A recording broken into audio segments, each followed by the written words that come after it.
Polysaccharides are high molecular weight polymers of monosaccharides that are linked together through glycosidic bonds, just as the disaccharides were. The three most important polysaccharides are starch, glycogen, and cellulose. All three of them are composed entirely of glucose molecules that are joined together or linked together through glycosidic bonds. The difference is how they are linked, so we're going to be focusing on how they are linked after we talk about their function and use and some of their properties. Again, there are three common forms of polysaccharides that are found naturally occurring. The first one is starch. Starch is a storage form of carbohydrate that's found in plants. It is the most common carbohydrate in our diet. It gives us the most calories, and you've probably heard of it. It's found in things like potatoes and rice. And it is known that starch is a mixture of two different polysaccharides. One of them is called amylose, and the other one is amylopectin. Glycogen is the storage form of carbohydrates in animals. Glycogen has the same linking pattern as that found in amylopectin, but the big difference is that one has shorter branches. So we're going to see the same long chains with branches on them. That minor difference comes from the way that plants and animals use this storage form of carbohydrate. And the difference also helps glycogen to maintain the correct glucose level in the blood no matter what's happening. And finally, cellulose, which is found in plants, is also made of glucose, but instead of having alpha linkages, it does have beta linkages. Those beta linkages make it impossible for us to digest easily. So let's talk about the structure of each of these individually.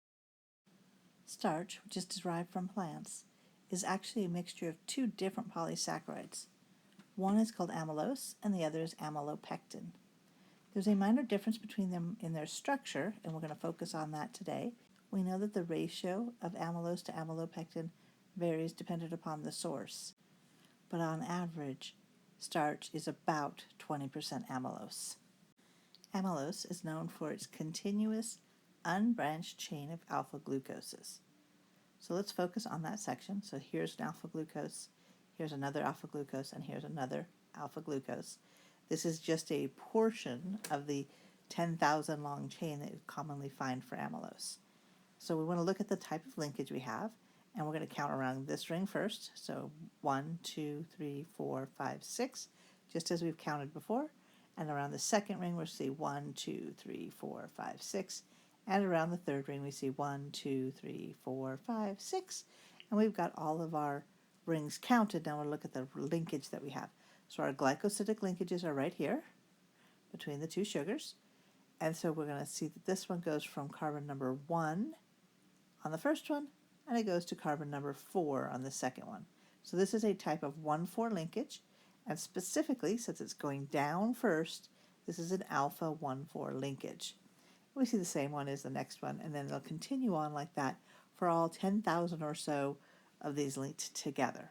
I'm going to put a bracket around this section to show that that is the part that's repeating, and then put a little n there to say there's lots and lots of these.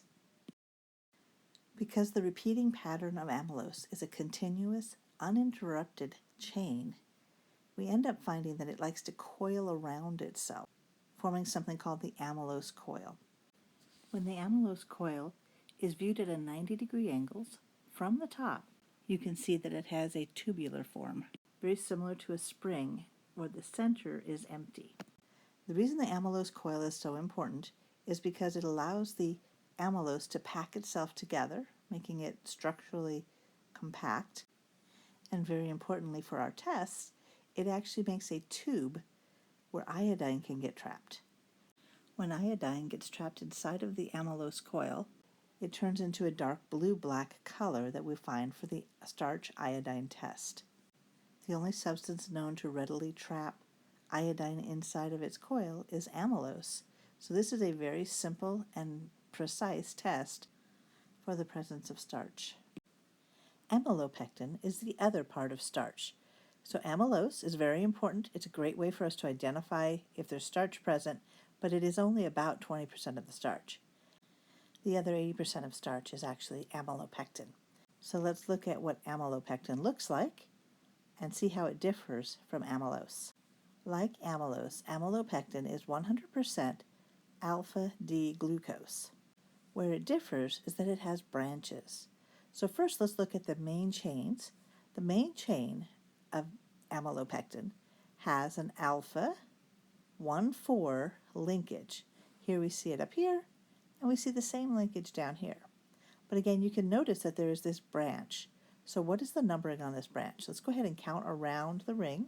Do the upper one first. So we see 1, 2, 3, 4, 5, and 6. And then on the lower one, we're just going to go down to that middle one and the lower one that it's attached to. Counting around, we have 1, 2, 3, 4, 5, and 6. So what kind of linkage do we have here? First off, is it alpha or beta?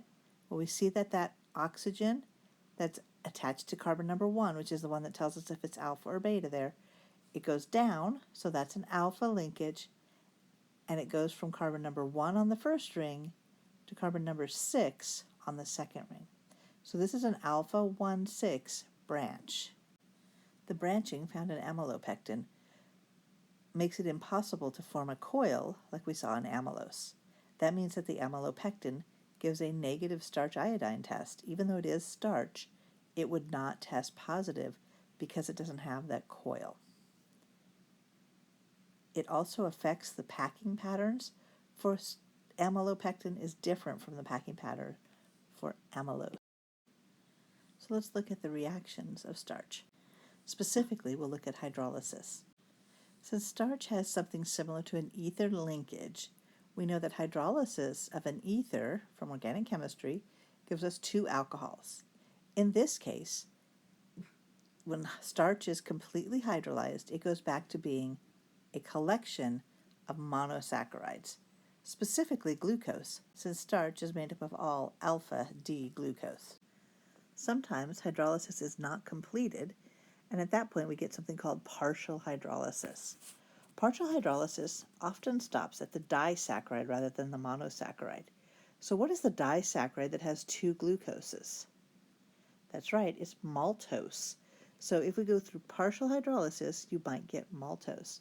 And that is in fact how malt liquor is formed. It sometimes goes through just partial hydrolysis, and you'll get the flavor of that malt in your liquor. Now let's look at glycogen, which is found in animals rather than plants. If you look at the structure of glycogen, it is also composed of 100% alpha-D-glucose. When we look at the type of linkage it has, we see that it has an alpha 1,4 linkage, but we also see that it has branching, and in this branch we see that this is an alpha 1,6 branch. Well, all of that appears to be exactly the same as amylopectin. So why are we saying there's a difference between amylopectin and glycogen?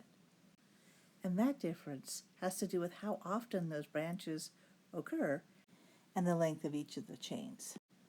So let's compare amylopectin and glycogen. First, we know that amylopectin is found in plants. Glycogen is found in animals. We know that they both have mostly alpha 1,4 linkages with alpha 1,6 branches. And the major difference comes from the number of branches that are present and how long those branches are. In amylopectin, we have very long branches that come sporadically. On the other hand, glycogen has lots and lots of little branches throughout the whole thing. So amylopectin ends up being more like sheets that stack upon each other, whereas glycogen is more of a ball shape with lots and lots of little fringes at the end. So why do we see this structural difference, and why do we care? Well, it ends up that in both amylopectin and glycogen are used as energy reserves, but they are different in when they are used. So think about a plant. When would it need to have energy reserves? Only when it's not making energy. And we know that plants are constantly making energy when they're in the sun, but when there's no sun around, they need a source of energy, and they'll start to use their amylopectin and their amylose by digesting it and chopping off little pieces of glucose. So they need a nice, steady stream of glucose whenever the sun is down. Animals also use glucose as their main source of fuel, but as that starts to run down, the animals start to hydrolyze the glycogen to release glucose for its use, which explains why the blood glucose levels are controlled by the glycogen. But there are times that we need a burst of energy, say a lion's chasing you. If you have a lion chasing you, you need a lot of energy really, really fast. And glycogen supplies that because it has lots of little tails. You notice all these points at the outside edges? Each of those little tails is a source of glucose. And so the body can get a huge burst of energy as needed from glycogen. You cannot get that from amylopectin because there's not as many endpoints. So amylopectin is great for long, low dosages of glucose, but glycogen can be used as low dosage, but it could also be a spike of glucose if you need it. And so we identify these as two separate compounds because of the way that they behave. And the last polysaccharide that we'll talk about in this class is cellulose. Now cellulose is a little bit different. It is all composed of D-glucose, but notice the linkage. So here we see that it goes from carbon 1 on the first ring to carbon 4 on the second ring. But you see how it has a zigzag form? Remember, that means that it's going up first, which means this is a beta linkage. So cellulose is made of beta D-glucose rather than alpha D-glucose. Why does that matter? Well, if you recall, we were talking about lactose. Lactose had a beta link, and it was not digestible without a special enzyme. Well, the same thing happens for cellulose. If you don't have cellulase, then you will not be able to digest cellulose. If you can't digest this polysaccharide, this fibrous polysaccharide, and that is what we call fiber in our diet. So because we can't digest it, our body uses it and it passes right through. We don't get any calories from the cellulose. So cellulose is not a source of glucose for us. But for plants, cellulose is a wonderful structural material. In fact, it makes up the cell wall of all of the plants. Cellulose is strong enough to build the towering redwoods that we see, and all other trees. They're supported by just cellulose as their support mechanism. So if animals can't digest cellulose, how do horses and cows, which are ruminants, which are herbivores, how do they survive if they can't digest this plant material? Well, it ends up that all of these animals have bacteria in their gut that actually digests the cellulose and turns it into a form that is now usable by those ruminants. And a big problem for veterinarians is that when they use an antibiotic, they can't use one that kills off the bacteria in the gut of the animal, because then the animal would starve if they don't have some bacteria left in them to digest the cellulose. And that is the last bit about polysaccharides.